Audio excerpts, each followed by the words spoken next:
À la rentrée dernière, l'émission des chiffres et des lettres a fait son retour sur France 3 de manière bien différente. Il s'est en effet fait sans les incontournables Bertrand Renard, spécialiste des chiffres depuis 1975 et Ariel Boulin-Prat, pro des lettres depuis 1986. Malheureusement, ils ont tous deux été écartés du jeu après de vifs désaccords avec la production.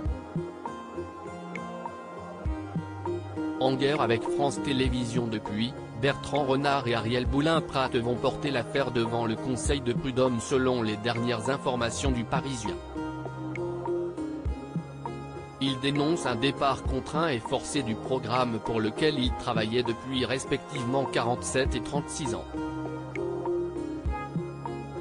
Ainsi, le duo réclame pas moins de 530 000 € chacun, dont 200 000 € de dommages et intérêts, et 135 000 € d'indemnités conventionnelles. Leur audience a été fixée au 4 mai prochain à Paris. Nos confrères du Parisien ont réussi à les contacter dans la journée de samedi 11 mars pour recueillir leurs sentiments sur le sujet. Ça a été très douloureux, je n'ai perdu le sommeil un temps, a confié Ariel Boulin-Prat, ajoutant néanmoins être d'un naturel optimiste et combatif.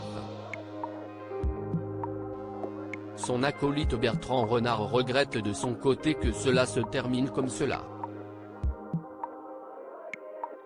La chose s'est faite brutalement.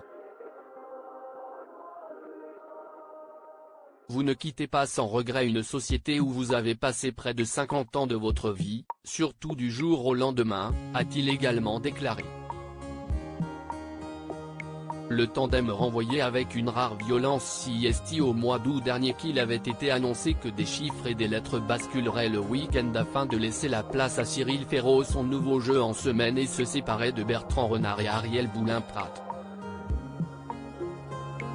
Selon les dires des principaux intéressés, cela s'était fait avec une rare violence.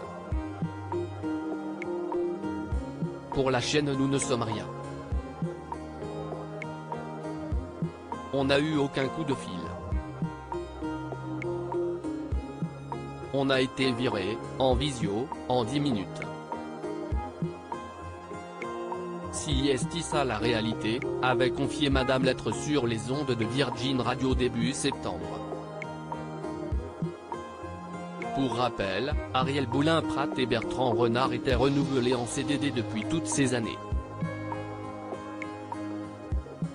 Ils ont depuis été remplacés par Stéphane Cronier et Blandine Maire.